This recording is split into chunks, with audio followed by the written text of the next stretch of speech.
Halo teman-teman semua, gimana kabarnya? Semoga dalam kondisi baik-baik aja ya. Selamat datang kembali di channel Mager Santai. Video kali ini kita akan melanjutkan episode kedua Battle of Moscow. Bagi yang belum nonton episode pertama, linknya ada di deskripsi. Dalam episode kedua ini mengisahkan perjuangan pasukan Soviet dalam mempertahankan wilayahnya di perbatasan barat dari serangan Jerman. Akibat gempuran pasukan Nazi yang begitu masif hingga Smolensk dan Ukraina tak luput dari kehancuran. Lalu bagaimana cara Soviet menghadang serangan Jerman? Dan langsung saja kita ke alur ceritanya.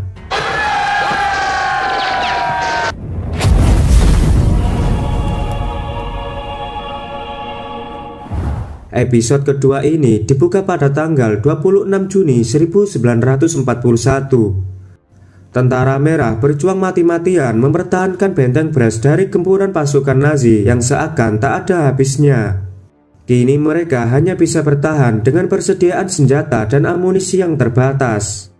Mereka pun tak bisa meminta bantuan ke Moskow karena radio komunikasi sudah rusak akibat serangan Nazi.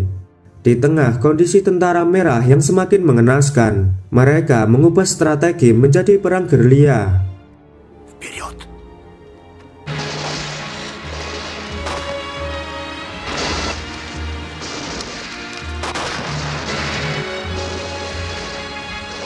Scene beralih di markas besar grup tengah Jerman. Von Kluge yang sebagai pemimpin tengah mendapat laporan kalau pasukannya berhasil menduduki di segala sisi perbatasan. Dan sekarang hanya tinggal benteng Brest saja yang belum tumbang. Von Kluge segera berkoordinasi dengan Kesselring agar Luftwaffe mengebom benteng Brest. Esok harinya Luftwaffe menyerang benteng Brest dengan sebuah bom yang beratnya 1,8 ton.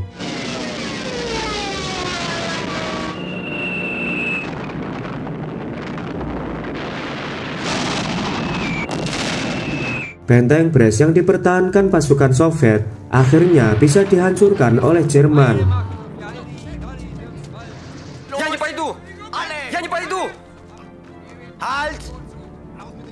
Tak lama setelah itu, komandan Nazi memerintahkan pasukan Soviet agar segera menyerah. Mayor Gravilov memerintahkan para wanita dan anak-anak untuk segera menyerah pada Jerman karena ia tak ingin mereka mati akibat peperangan. Sementara Mayor Gravilov serta prajuritnya akan tetap bertahan dan berjuang sampai titik darah penghabisan. Di Kremlin Moskow, dalam situasi mendesak ini Stalin memerintahkan memproduksi tank T-34 sebanyak 1.100 unit dan tank KV sebanyak 393 serta 1.946 pesawat fighter. Stalin juga berniat memindahkan pabrik senjata ke timur untuk menghindari peperangan di barat. Adegan beralih di front barat daya. Pilot dari Moskow memberitahu jika ada banyak tank Panzer Jerman berada di Milamalka yang kini sedang kehabisan bahan bakar. Mendapat kabar itu, Komisaris Propel segera menyusun strategi penyerangan. Ia juga mengatakan kalau misi ini bisa saja menjadi misi mereka yang terakhir. Semua tank Uni Soviet langsung menuju ke Milamalka.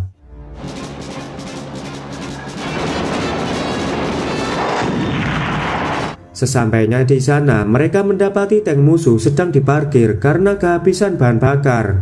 Mereka pun tak menyia-nyiakan kesempatan dan langsung menghancurkan tank-tank musuh.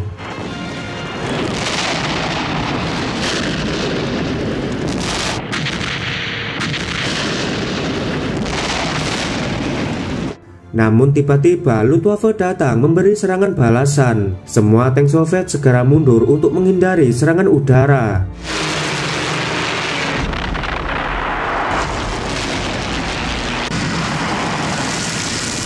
Saat akan kabur, mereka telah dikepung oleh tank-tank Panzer yang berasal dari divisi lain. Seketika situasi peperangan berbalik. Sekarang pasukan Soviet malah diserang musuh lewat darat dan udara. Bahkan mereka menjadi bulan-bulanan pasukan Jerman.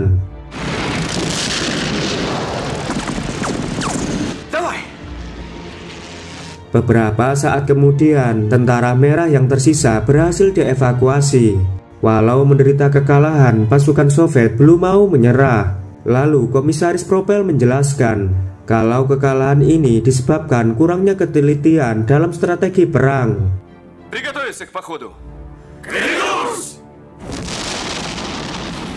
Pada tanggal 3 Juli tahun 1941, pasukan Nazi menembakkan artileri raksasa yang bernama Führer Gustav.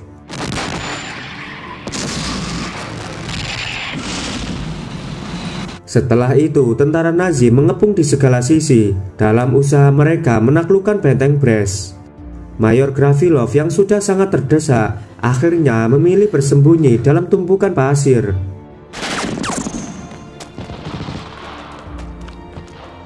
Sedangkan di kantor kanselir Jerman di Berlin, Franz Halder memberitahu Hitler jika invasi mereka sudah separuh jalan menuju kota Moskow. Bahkan ia berani menjanjikan Hitler jika dalam 2 minggu ke depan Uni Soviet pasti akan bisa ditaklukkan. Mendengar kabar itu, Hitler sangat senang. Dengan sombongnya ia sesumbar ingin membunuh semua warga Moskow dan Leningrad. Sedangkan di Moskow, para warga sipil sedang mendaftarkan diri menjadi tentara relawan. Lewat radio, Stalin menyuarakan pada seluruh warganya untuk membela negara dan berjuang melawan Jerman. Ia juga memerintahkan untuk mensabotase semua fasilitas umum agar tak bisa digunakan oleh musuh. Наши войска такое же народное ополчение.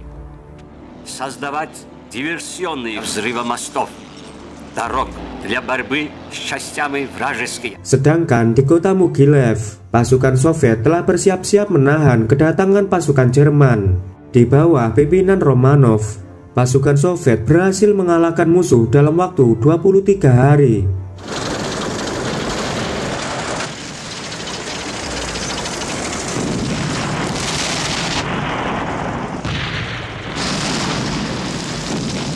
Mereka telah menghancurkan tank-tank musuh dengan persenjataan seadanya dan membunuh sebanyak 30.000 tentara dan perwira Jerman.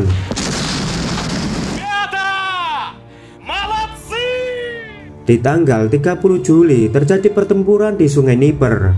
Pasukan Hans Guderian berusaha menuju ke timur, yaitu kota Smolensk.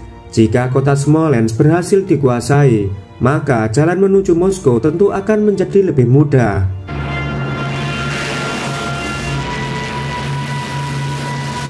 Esok harinya, Petrovsky membuat rencana untuk menyerang infanteri Jerman yang tertinggal di seberang Sungai Dnieper. Walau beresiko, mereka harus menyerang infanteri Jerman di saat dini hari.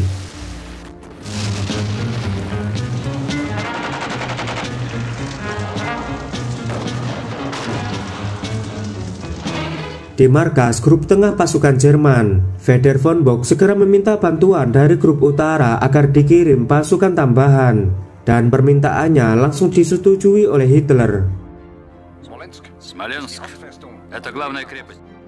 Sementara di benteng Brest, Mayor Gravilov masih bertahan dari gempuran Nazi selama 29 hari. Meski terluka cukup parah, ia masih berniat bertempur sendirian. Namun akhirnya sang mayor malah tertangkap oleh tentara Nazi. Lalu ia dibawa ke kamp tawanan untuk diinterogasi. Dan film ini dikisahkan bahwa Mayor Gravilov berhasil bertahan hidup di kamp tawanan hingga Perang Dunia Kedua berakhir. Tanggal 22 Juli di kota Smolensk, pasukan Soviet semakin kewalahan menghadapi gempuran Nazi. Timoshenko memerintahkan pasukannya untuk merebut kota itu.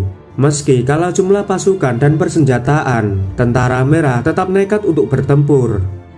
Namun pada akhirnya mereka gagal merebut kota Smolensk dari pasukan Nazi.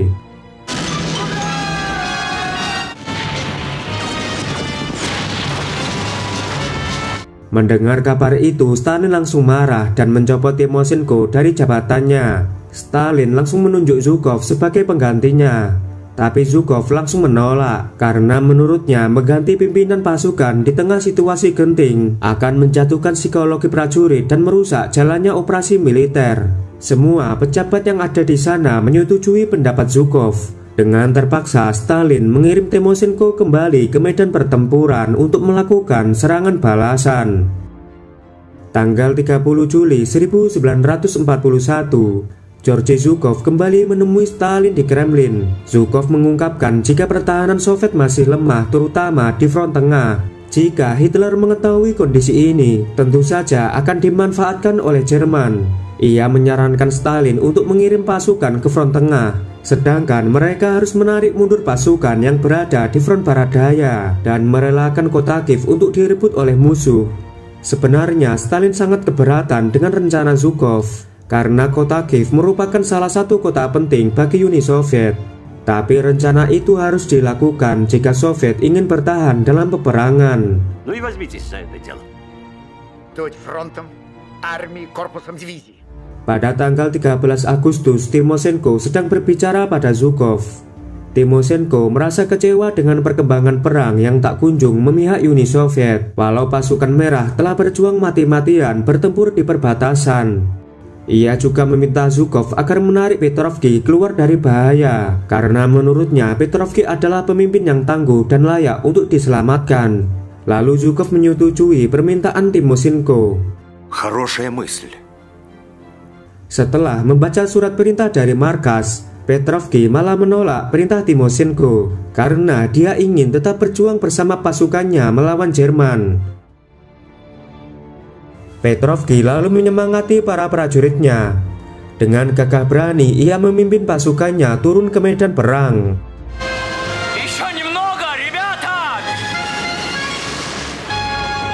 Namun sayangnya Petrovsky harus gugur dalam pertempuran tersebut. Dalam film ini dijelaskan jika pertempuran Smolensk terjadi selama 2 bulan.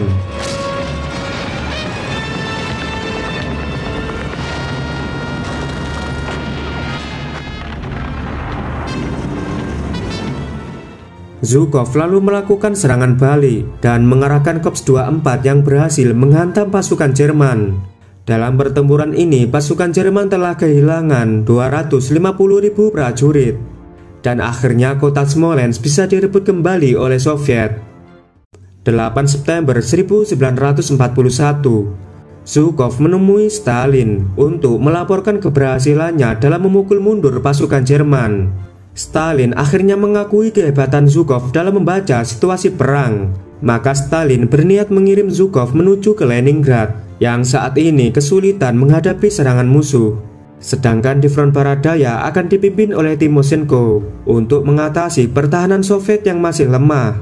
Jika tak segera diperkuat, maka Hitler akan mengerahkan pasukan dari utara dan selatan, lalu dengan mudah mengepung front tengah tentara Soviet. Крушение — это классическая форма победы сражений. Будем держаться. Dan episode kedua pun selesai. Oke teman-teman semua, terima kasih udah menonton film ini sampai selesai. Jangan lupa klik tombol like, subscribe, dan aktifkan loncengnya. Kalau sudah, saya ucapkan terima kasih. Dan sampai jumpa di episode selanjutnya.